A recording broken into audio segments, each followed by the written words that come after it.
Let's take question number 22. If the lengths of sides of a triangle are in AP, that is ABC are in AP, and the greatest angle is double that of the smallest one, then the ratio of lengths of sides of this triangle. So let's begin this question like A is greater than, B is greater than C. So we have defined A is the largest side. So capital A angle is the largest angle. So A is 2C given to me. A is 2C, so we can say from triangle A plus B plus C, which is 180 degree, from here we have B equals pi minus 2C plus C, that is pi minus 3C. Right, now taking simply sine on each side, we can say sine B is equal to sine 3C.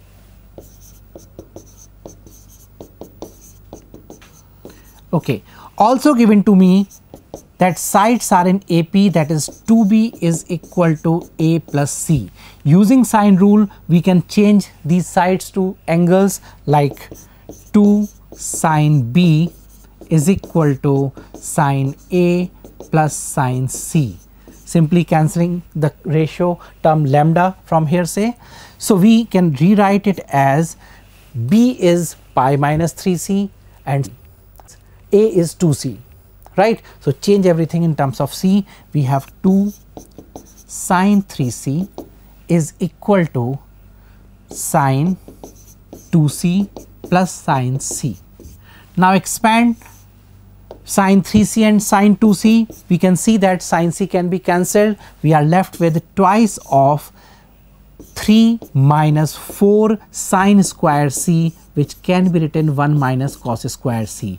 Why I have written in cos? Because I know from here cos will be left only. So it's better to change as a quadratic in cos. So this is 2 cos C plus 1. That's clear. Just simplify in terms of cos. We have 8 cos square C, right? Next we have minus 2 cos C. Further we can see here minus 1 into 2, that is minus 2, minus 1 giving me minus 3 is equal to 0. Just split the middle term as 8 cos square C minus 6 cos C plus 4 cos C minus 3 is equal to 0. Right, now factorizing, we can clearly see that 2 cos C plus 1 and 4 cos C minus 3 is 0.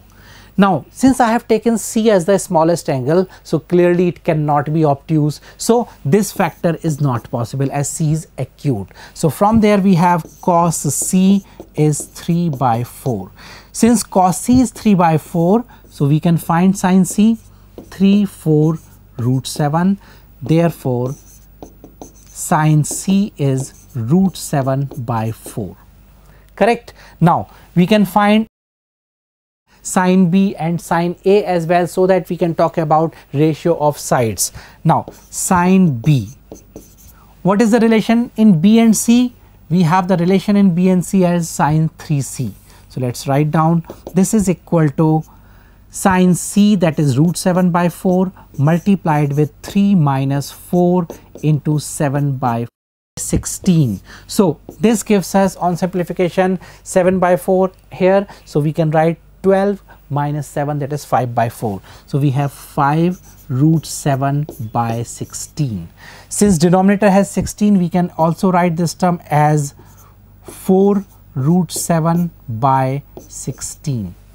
Correct. Now B is obtained, C is obtained. Let's talk about A.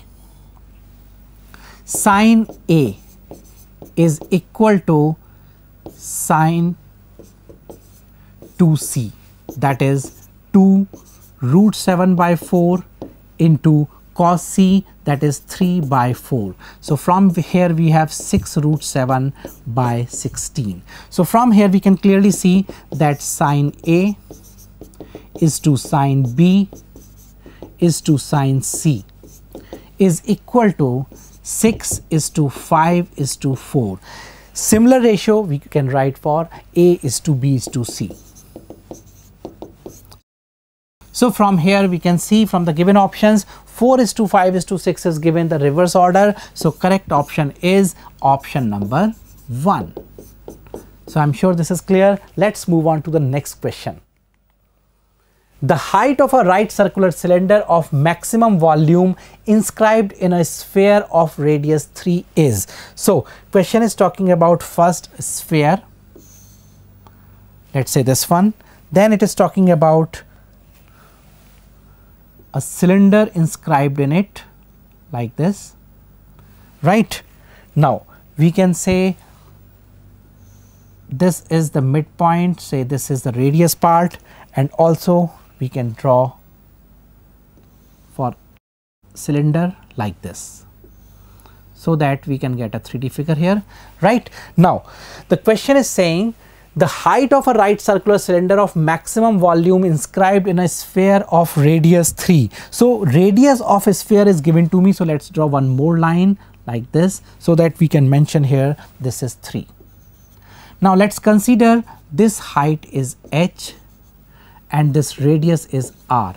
So we have volume as pi r square h.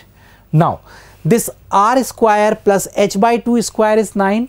So we have r square is 9 minus h square by 4. Put the value here, pi into 9 minus h square by 4 into h. Now differentiate for maxima minima. Therefore dv by dh is pi times 9 minus 3 by 4 h square equals 0 is giving us h equals root 12.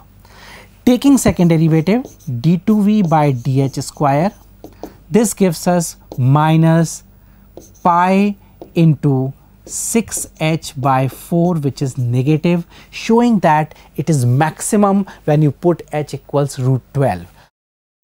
So let's see, the correct answer as height is required, which is root 12 or 2 root 3. So the correct answer for this question is option number 2. Let's move on to the next one.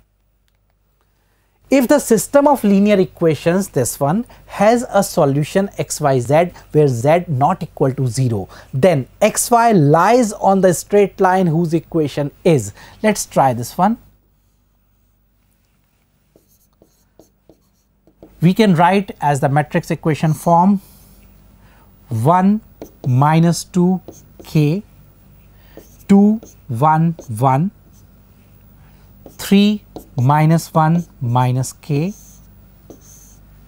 x y z equals 1 2 3. Now if we try to change it, like R2 is replaced with R2 minus 2R1 and R3 is replaced with R3 minus 3R1. What we are going to get? Let's see. This gives us 1 minus 2 k 0, and then we have 1 plus 4, that is 5. Next we have 1 minus 2k. Moving ahead, it gives us 0. Then we have minus 1 plus 6, that is 5 again. Then we have minus k minus 3k, giving me minus 4k. Right? xyz is same, is equal to 1 0 0. I'm sure this part is clear. Okay, now if I try the operation here, R3 replaced with R3 minus R2, making this element 0, we get matrix here 1 minus 2k 0 5 1 minus 2k, then we have 0 0 minus 4k minus 1 plus 2k, so minus 1 minus 2k here. Then we have x y z is equal to 1 0 0. Now question clearly says it has a solution set x y z where z is not equal to 0. If I consider this element as non-zero, I will be getting unique solution, and that unique solution will involve the value of z as 0, which is not there. So I have to change this thing. I have to say it is not having a unique solution and it has infinitely many solutions. So it has infinitely many solutions with the condition -1 -2k, it has to be 0. So it has infinitely many solutions,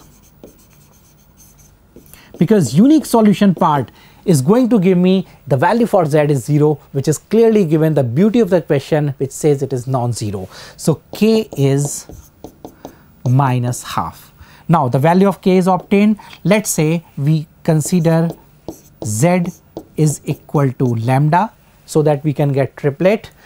Now moving to the second equation, that gives me 5y plus 1 minus 2k, k is -half, so 1 plus 1, z is lambda is equal to 0, giving me y equals -2 lambda by 5.